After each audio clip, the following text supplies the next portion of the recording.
Living with Nousha. I'm Nousha, a former climber of the corporate ladder turned lifestyle entrepreneur. Each week, I'll bring you an inspiring message to support you in designing and creating a vibrant, fulfilling life. Thank you for joining me today. Now let's get started. Hello and welcome to Vibrant Living with Nousha. I'm Nousha, so excited to have a conversation with you today about a fantastic resource.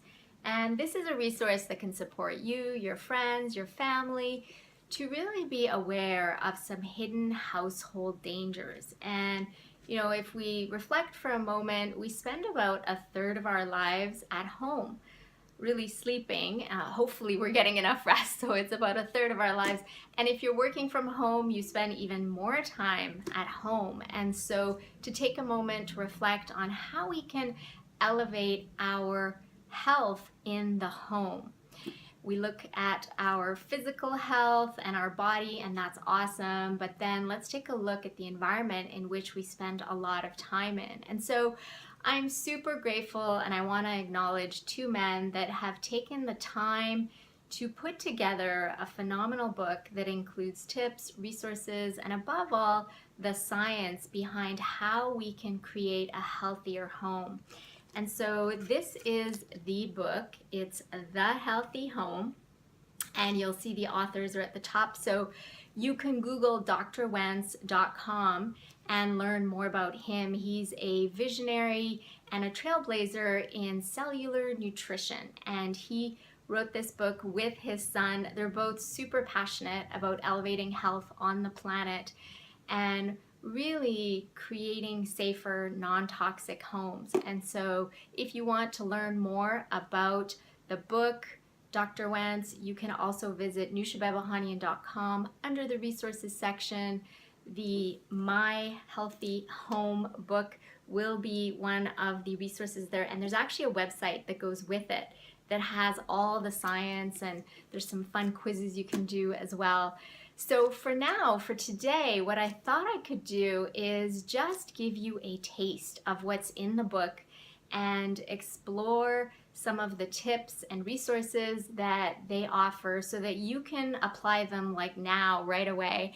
And for those of you that are interested, you can invest in the book and dive deeper into doing the quizzes and actually making some deep changes in your home. And again, it's a step-by-step process. So I've had this book for years, and each time I open it, I apply one thing, and it's really a step-by-step process, in the words of Dave Wentz, the son of Dr. Wentz. So even if we did one thing each month, then over a course of a year, it would make a huge difference. So the way the book is formatted is that it goes into the 5 different rooms/areas of the home. So what I thought is I would do the same and give you the tips that go with each of the different rooms in the home that you can apply.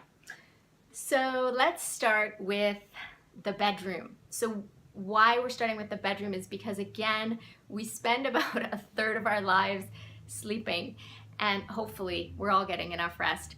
And so we want to take a look at how we can decrease the hidden household dangers that are in the bedroom. So number one is they talk about the synthetic fibers that we could either be wearing, or the sheets or the blankets that we have that could be very hazardous to our health.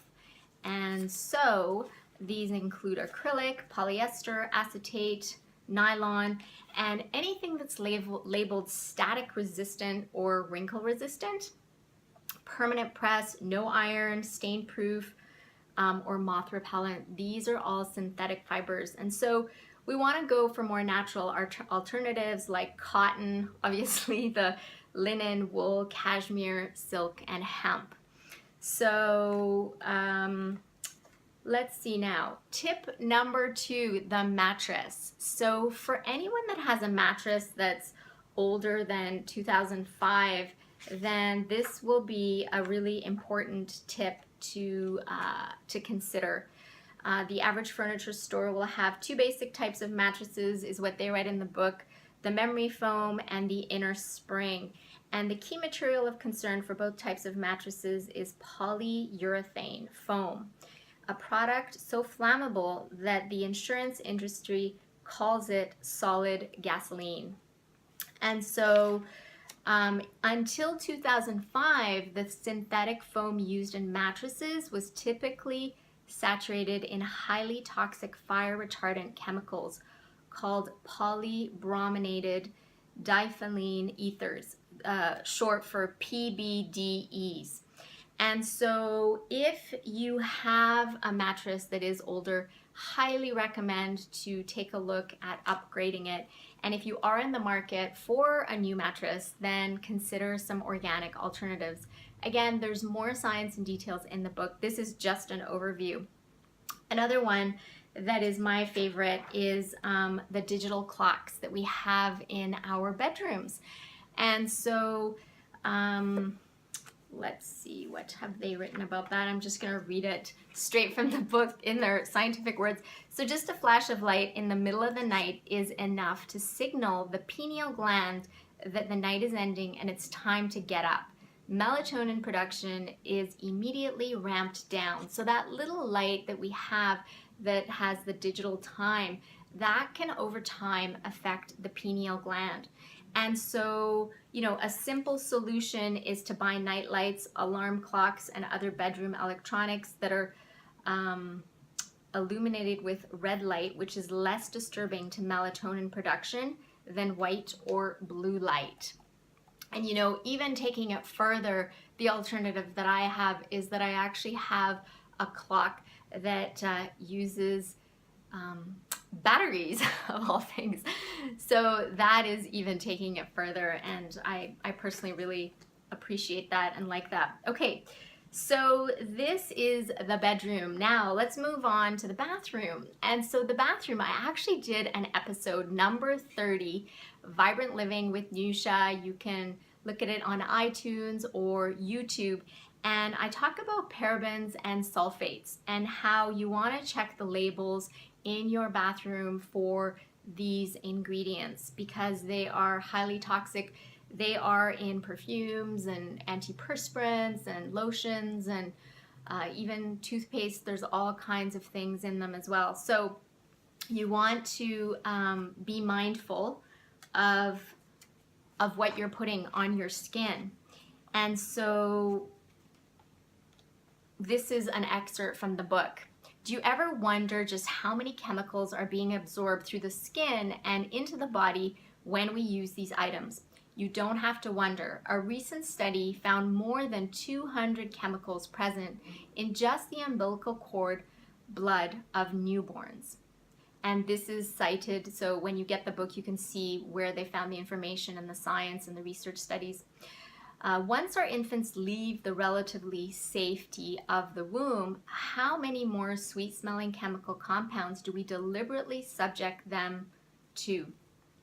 Keep in mind that personal care products, such as those listed above, are typically only tested on adults.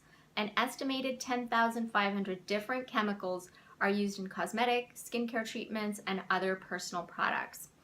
And so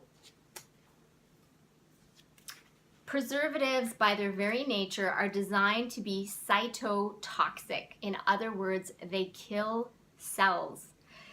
So a simple solution is to cut down on toxic preservatives like parabens, phthalates, and formaldehyde. Some of these I can't even pronounce. By first replacing products that sit on your skin all day, like a moisturizer, with more natural preservative-free alternatives. Now, for those of you that are looking, you can go to my website under the resources section under Vibrant Body, and there's a whole slew of super clean products that are natural, and they also, preserve the sexy. Okay, so moving on now to the third room in the house, that's the kitchen. And in general, to opt for low glycemic eating. And you can Google this to learn more, and versus high glycemic eating. Tip number 2 is to start the day with water, and preferably to add some lemon with the pulp to your water. And as they share here, it's like start each day with an alkalizing glass of lemon water by squeezing a fresh lemon with no added sugar into your purified water. And it says make sure you include the pulp. So this is one of their simple solutions. And then another one is to trade in your table salt for natural sea salt, which contains a mixture of alkaline complexes. And tip number 3 for the kitchen is with regards to the microwave. And although there isn't studies that show the exact effects of what happens to the food, people have shared that it does affect our food in taking away the nutrients when we do microwave it. But there is evidence that when you change the form of food and you heat it, it loses its nutritional value. So we're all aware of that. But specifically in the book, they share a tip about really when you're microwaving to actually not stand close to the microwave because of the, it says maintain a good distance, at least 10 feet in front or 5 feet to the side between yourself and the microwave when it's on, because of the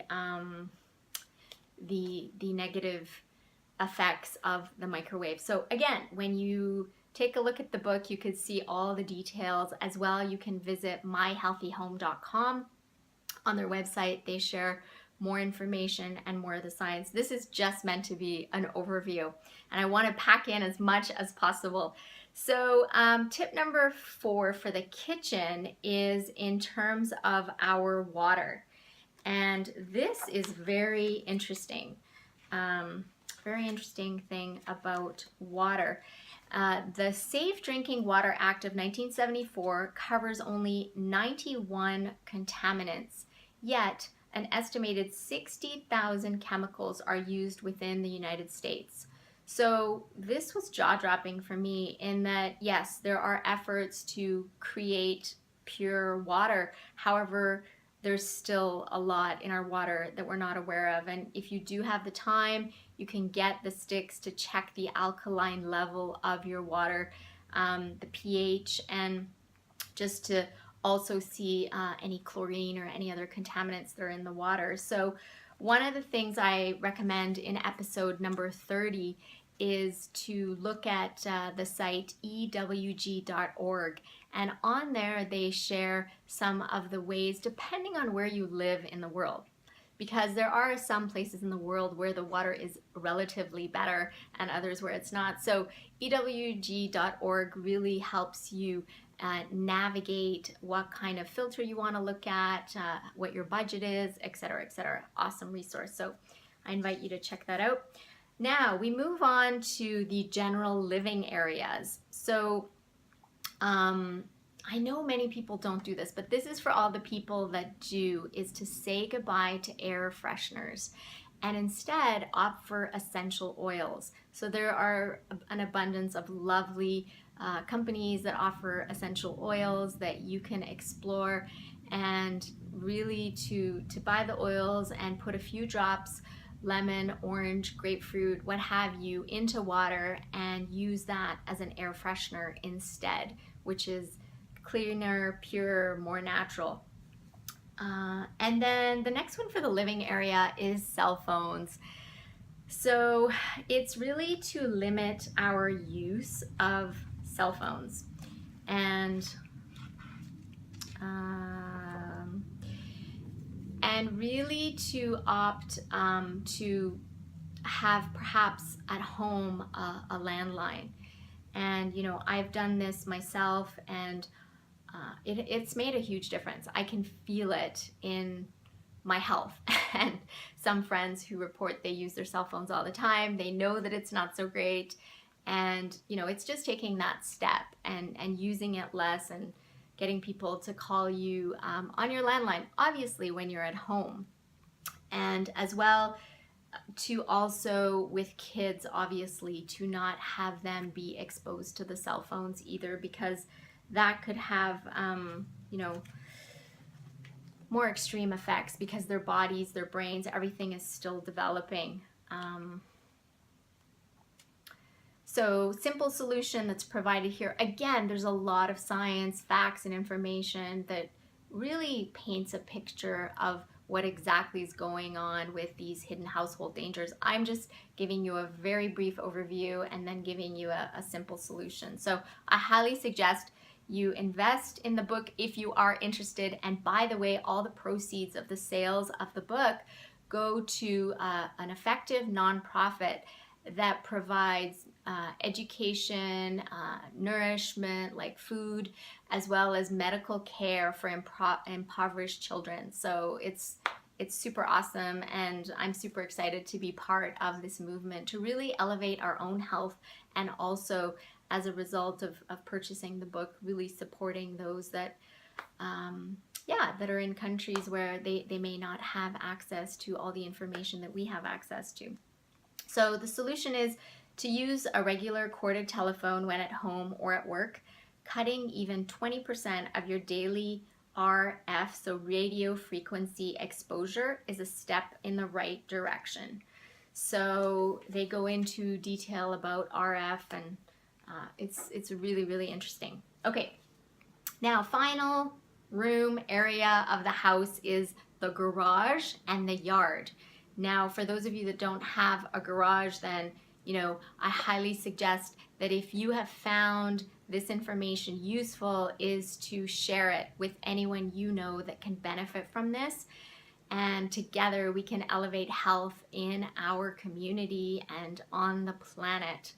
So let's take a look at the garage. And what they have to say about the garage is numerous studies have found that homes with attached garages have higher levels of air pollutants, including benzene and carbon monoxide, than homes with no garage or a separate garage. So what they suggest as a solution for that is, after a long drive, consider parking the car outside for an hour or two before moving it into the garage. Your engine will cool without polluting your garage and living areas. Now, I understand this could be a little bit of a hassle, but over the long term, it will support your health and wellness.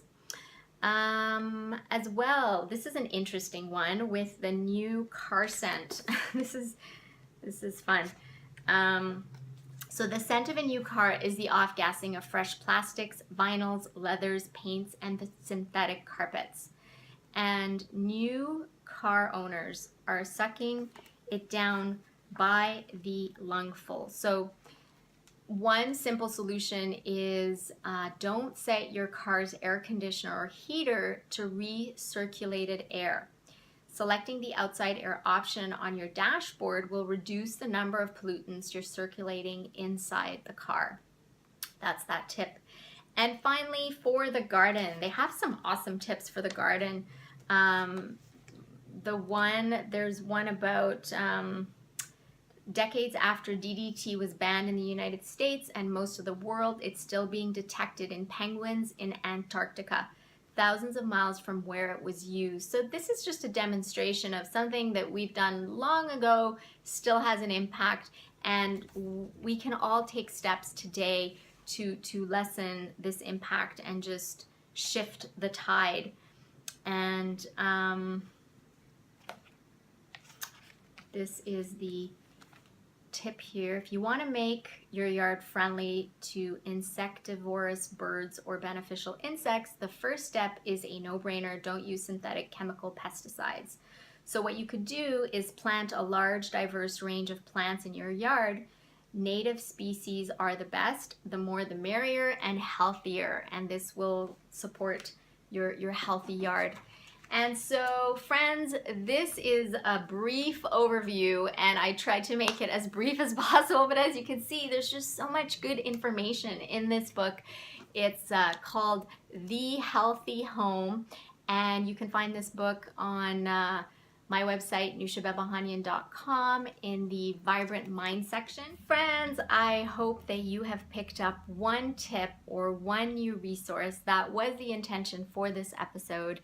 And by the way, if you found this episode useful and helpful, please do share it with your friends and community, because the ripple effect is immeasurable, and together we can elevate health in our community. So for those of you that want to dive deeper into the science, again, the book is The Healthy Home, and I have included them as one of our Vibrant Living community service partners. So on my website, under the resources section, you will find more information there. And again, the proceeds of the book, the sale of the book, go towards an effective nonprofit that's really there to support impoverished children. So making a difference for ourselves and also for those kids who are in other countries and may not have the resources we have.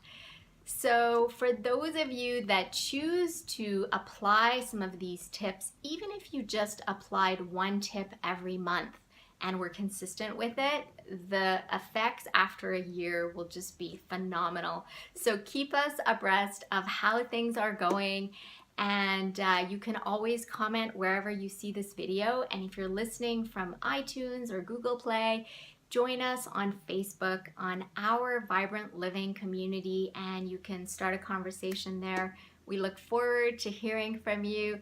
And friends, as always, thank you for being part of this conversation, joining us, and really together we can elevate health on the planet, one conversation at a time. So until next time, be vibrant, be bright. It's your birthright. Now, let's go out there and shine our light.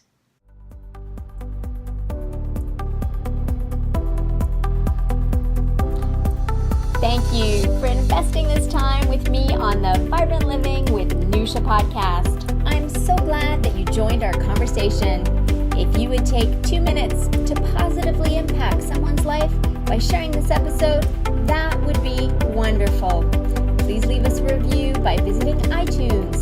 Let us know what you enjoy and what you'd like to see more of. It will support us on our journey to causing a worldwide epidemic of vibrant living. Until next time, be vibrant, be bright. It's your birthright. Now, let's go out there and shine our light.